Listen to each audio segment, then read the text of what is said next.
Welcome to Roji's Introduction to StarSteer and Geosteering. My name is Jennifer and I'm a technical analyst here at Roji. Today we will have a brief overview of StarSteer, go over how to load data into the program, how to set up your project, and quickly review how to geosteer using StarSteer. So first, opening up StarSteer, you can see it opens up in this dark mode. If we want to change that to light mode, which we'll do for the purpose of this video, all you need to do is you need to go up to File and go to Project Settings. From here, I can also change options such as what units I want to be in, and I can also enable an autosave function, but we'll just go ahead and turn off dark mode. Now we'll just quickly go over all of the different functions in StarSteer. So we can see up here we have a couple different tabs and a ribbon banner up here. We have our object tree and our group tree down at the bottom. So to start off, we have all of our objects here. We have our wells, which would be your lateral wells. Type wells would be your vertical, your offset wells.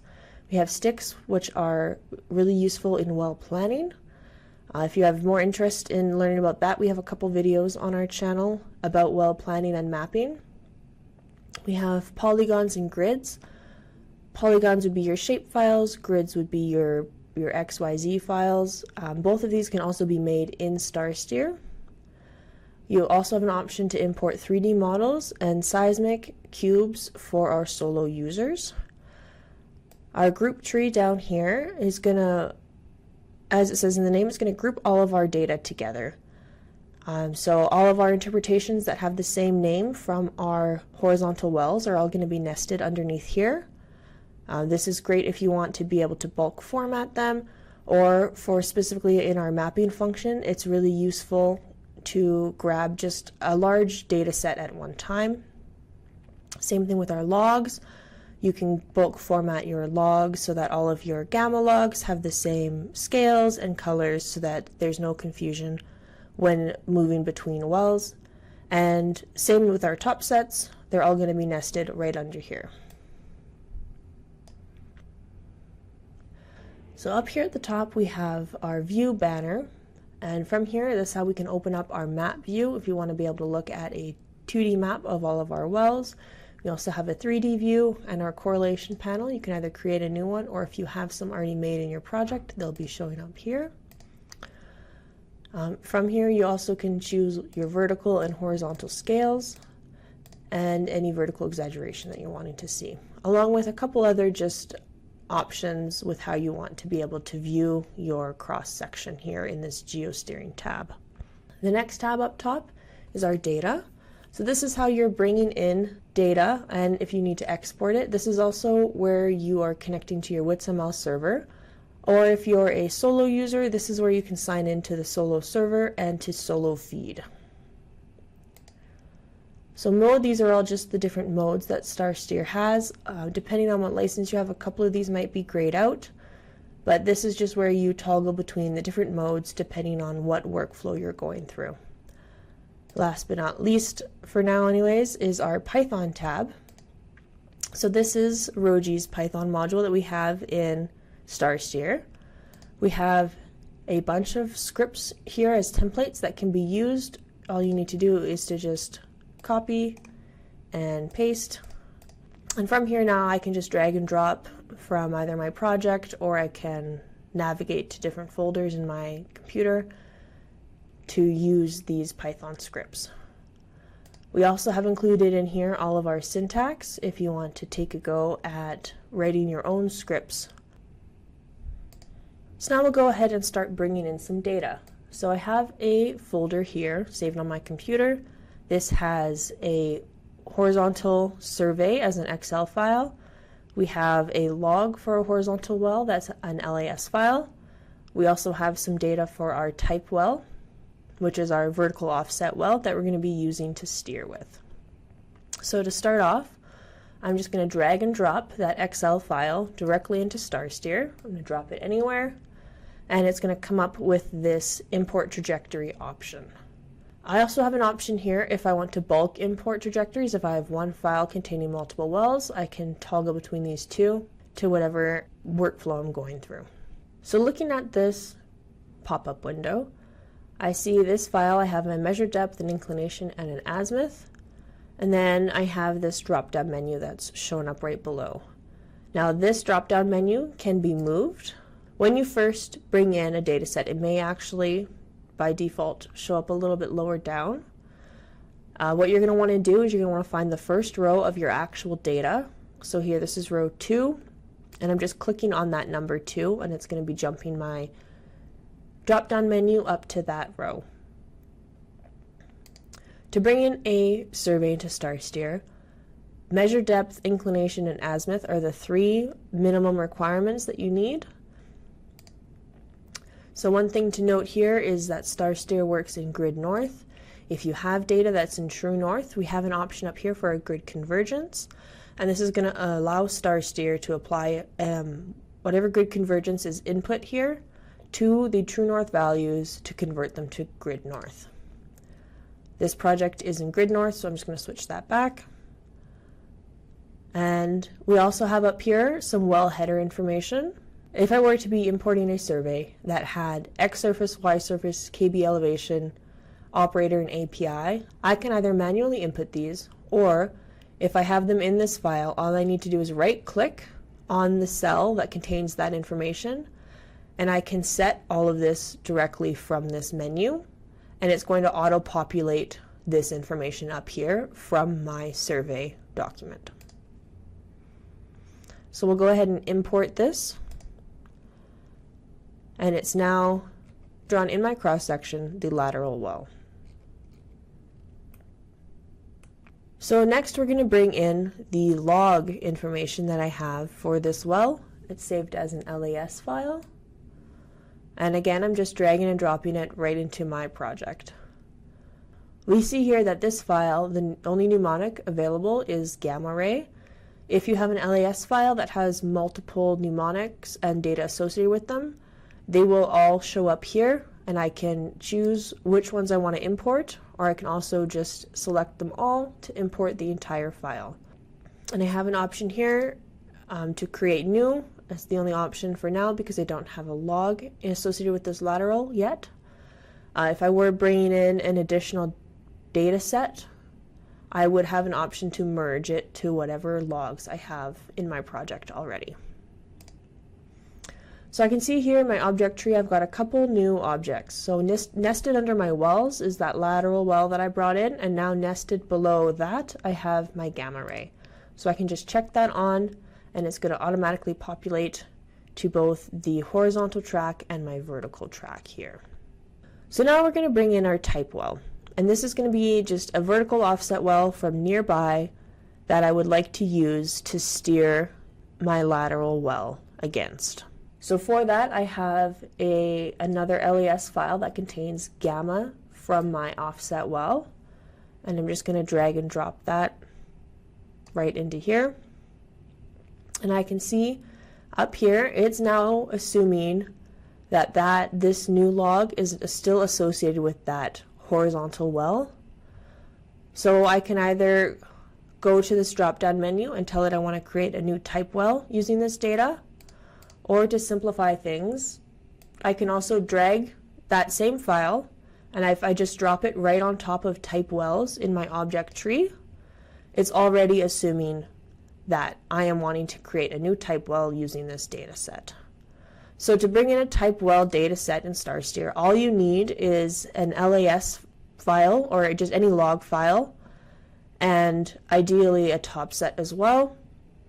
We don't need a trajectory for your type wells, as StarSteer will just assume a vertical well, but you do have the option of bringing in a trajectory if you have that information available to you. So we can see now we have 2 objects that have come in under type wells. We have just the name of the vertical well, and then we also have that gamma.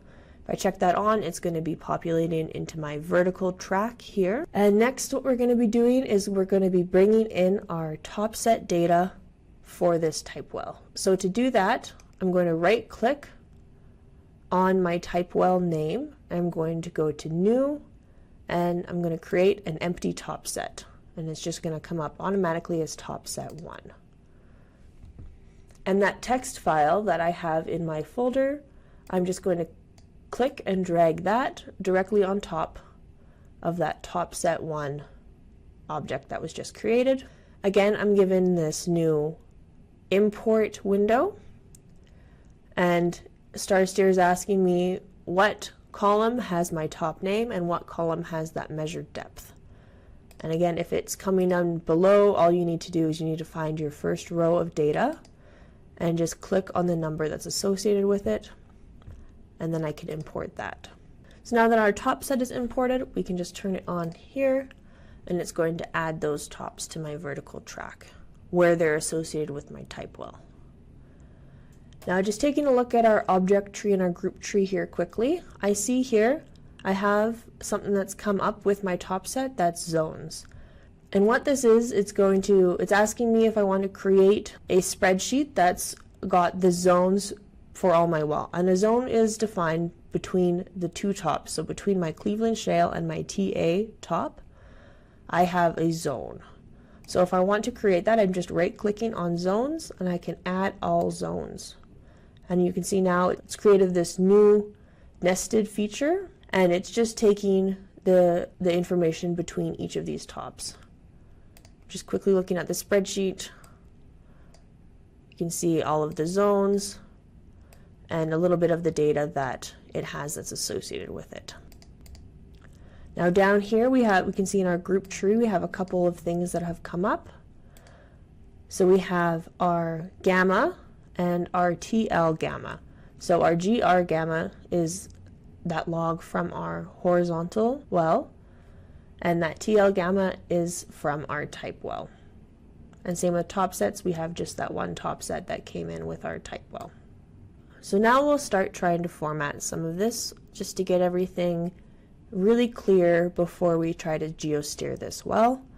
So we'll start off with formatting our gamma log for our horizontal well. You can see right now our scale, I'm just up here, is going from 89 to 300. It's the same scale that we see over here. If I want to change that, I just click once on my GR log in my object tree, and I see I have actually 2 more options that have come up as tabs at the top of my window. I have log format and operations. We'll just stick in that log format for right now. Now over here I have an option to change that scale. So if I want to set it from 0 to 300, I can. Now looking at this, I also have an option to manually change the scale using my cursor. And to do that, I'm just going to go to the top where this scale is, and I'm just going to click and drag. You can see it's now changing this in data. It's changing the scale on this vertical track as well. And I also have an option to displace it while keeping the max and minimum difference identical. If I want to have just whole numbers, I can change that here. I also have an option here to add in a color fill. I see that's quite dark right now. I'm actually just going to reset that scale for the colors so it's a bit nicer. I'm going to also move this to track to log to avoid that cutoff. And I also in here have an option to drag my lateral logs and drop them in my cross-section view to get that trace to show up on my cross-section. I also have that option in my map view if I wanted to see it this way. Now to take this off, I'm right-clicking in the cross-section view, and I'm just going to uncheck that GR. Now going to the type log gamma, again I'm just clicking once and I'm still in that log format tab, but it's now asking how I want to format my type well gamma rather than my horizontal well gamma.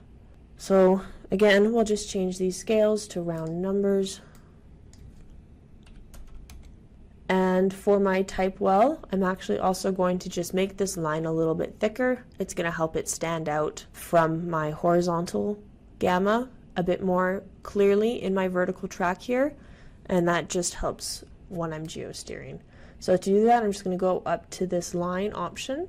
I can change the color, but down here I also have an option to change the thickness of it. So we'll just make that just a little bit thicker so that when we're geosteering, it's really clear what trace is our type well gamma and what trace is our horizontal well gamma. So now that I have all of my data loaded, we can actually start to go through the steps to get to geosteering our well. Now the first thing we need to do is we need to link this horizontal well to a type well. And we do this because if you're in a project that has multiple horizontal and type wells, it just helps make sure that you are only using the type wells that you are intending to steer your well, and it just avoids any confusion about what wells were used to steer when you have multiple offset wells. So going up to mode, we're going to go into type well referencing mode. You see when we click that, this banner has now changed. It's giving me a couple different options. The first step in type well referencing mode is going to be to link our lateral well to our type well. If you're in a project that has multiple laterals and type wells, we'll first need to activate both the lateral and the type well in our object tree. The active well is indicated with the bold well name. If you're in a project that has multiple laterals and type wells, you'll need to activate them by either double-clicking on the well name, or I can right-click and set active. In this example, because we only have one lateral and one type well, both are active by default. So to link them, it's really quick. Just go up here, click once, and it's linked. And you'll know that it's been successfully linked. Up here you can see what type well and what lateral, and that they're linked. And in the object tree now, my type well font has changed from black to red. So the next step while we are in type well referencing mode is to hang my type well gamma onto my lateral gamma. And what I mean by that is I'm going to look for any sort of gamma trace in my type well that I can match and correlate really well with the gamma trace in my lateral well. So in this example, we have a very clear drop in gamma at this point, and I can also see that further down in TVD space, but I see that same drop in my horizontal gamma. So what I'm going to do is I'm just going to left click and I'm going to drag this gamma trace so that it matches. And you can see it's also shifted all of those tops that are associated with my type well gamma down as I shifted my type well gamma. The value of this shift can be seen up top here. If I want to zoom in, I'm just using my scroll wheel to zoom right now. I can maybe try and refine it a little bit, but that looks pretty good to me. In StarSteer, just quickly, if you ever want to zoom, I just use my scroll wheel in and out. And if I want to pan, I can either come up here and choose this pan option, or I can just click on my scroll wheel and then just drag my mouse, and it's going to pan automatically. So now I'm happy with how I've shifted this gamma and how it's matching up whole. I'm going to go ahead and create some horizons. Now in StarSteer, typically we create horizons from our top set in our type well. And what this is going to do, it's going to take my type well tops and just project them in the subsurface along my lateral, and I can use that for steering my well.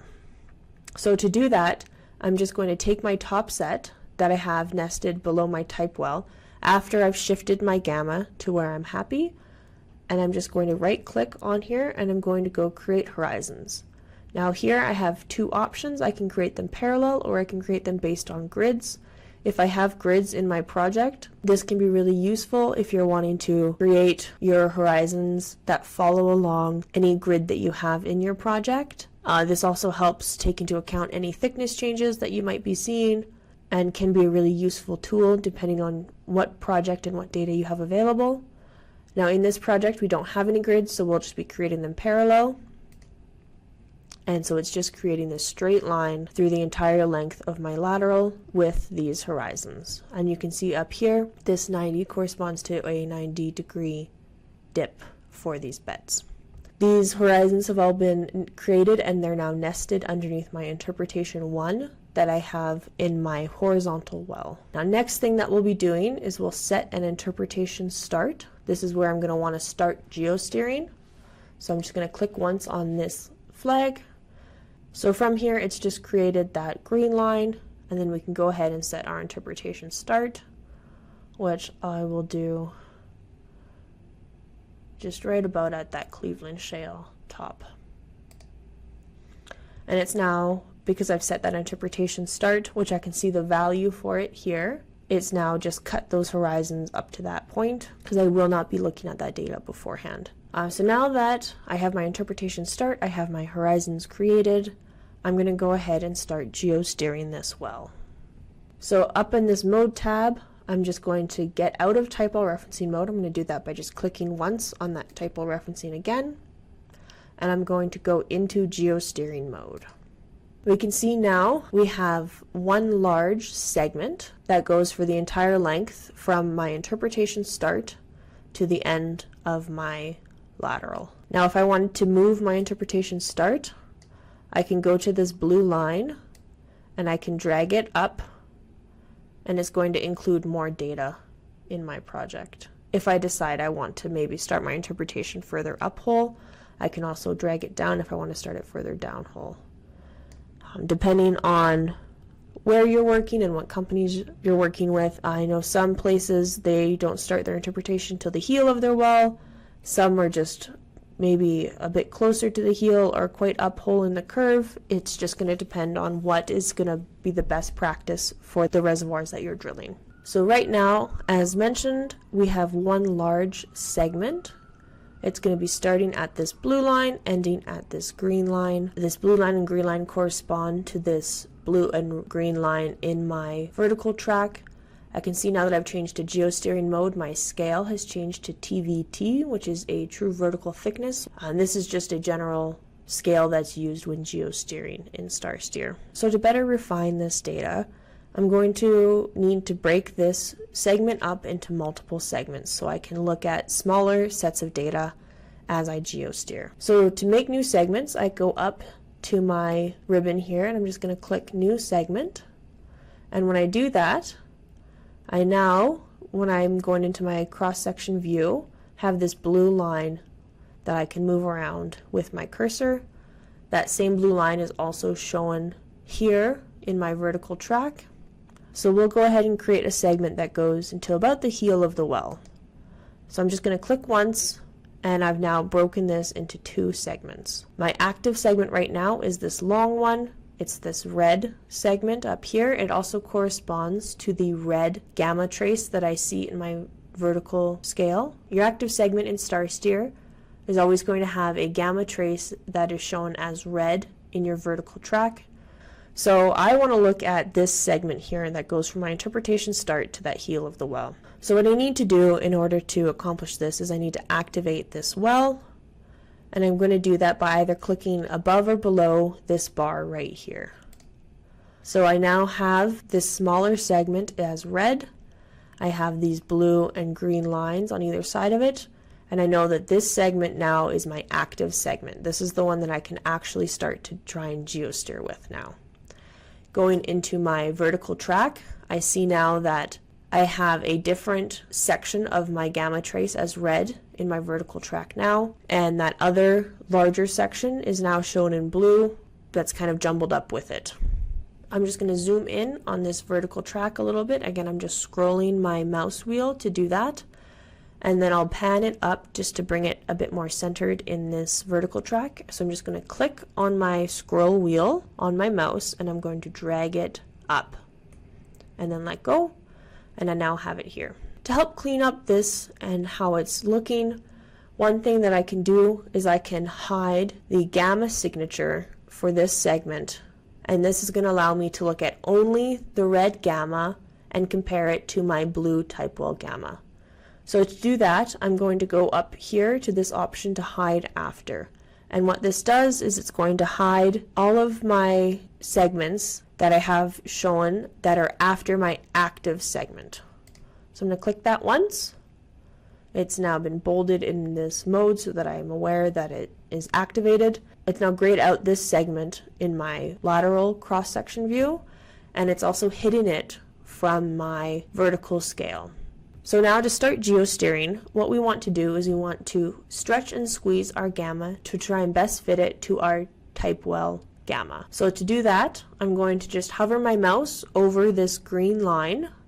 I can see my cursor has now changed. I can now click and drag it. I can see I can squish it and I can stretch it out. And as you do that, you can see that the horizons are reflecting how the bed dips change to allow for this stretching and squeezing of the gamma. We also have up here, this is giving us our bed dips, which can be a really useful tool to keep track of when you're steering. For instance, I know in this particular well, my horizons are pretty flat lying, so having a 90.7 dip here is pretty reasonable. And we'll leave it right about there. We've got quite a pretty good correlation here, and I'm happy with that. So we'll just move on and we'll create another segment. So again, I'm just going to hit new segment at the top here, and I'm going to place this one right about here. So I now have 3 segments in my project. They correspond to these different data sets here. So we have this gray one, that's our first segment, blue, which is kind of this overlapping that you see down here, and then red as our active segment. Again, I'm going to activate this segment right here because this is the one that I'm interested in. I'm just going to click once to activate this segment. It's now showing up as red in my vertical track, and this larger chunk of my lateral well, that's the one large segment, it's now hidden. So looking here, I can grab this green line again and I can maybe just squeeze it a little bit, and it's going to give me a pretty good correlation right at this 3-lick bed. I can see here I'm going from a 90.5 to a 90.4, which I'm happy with for this particular well. If I were to maybe think that this dip, this red dip that I'm seeing in my gamma, maybe corresponds to a different area entirely, and I think there's maybe a fault that's been drilled through, I also have an option to just click and drag. I'm just clicking in between my blue and my green line anywhere, and I'm just going to drag it up. Say if I want it to go there, I've now created a fault in my cross-section view. Now if I've done this and I realize that that is entirely wrong, which as you can see there is absolutely no correlation, that is valid right here. In geosteering mode, I have an option to undo, so I can come up here and just click undo, and it's going to go action by action and undo them. On my keyboard I can also hit Control Z, which is similar to how you undo on any Word document or Excel spreadsheet. So this has just been a really quick overview of basic geosteering in StarSteer. We've really just scratched the surface of all the functionality of StarSteer. If you're interested, please check out our other videos on our channel. Please feel free to reach out to us directly if you'd like to set up a demonstration, or if you'd like any more information on the program itself. We'd be happy to answer any questions for you. Thank you so much for your time, and good luck with your geosteering.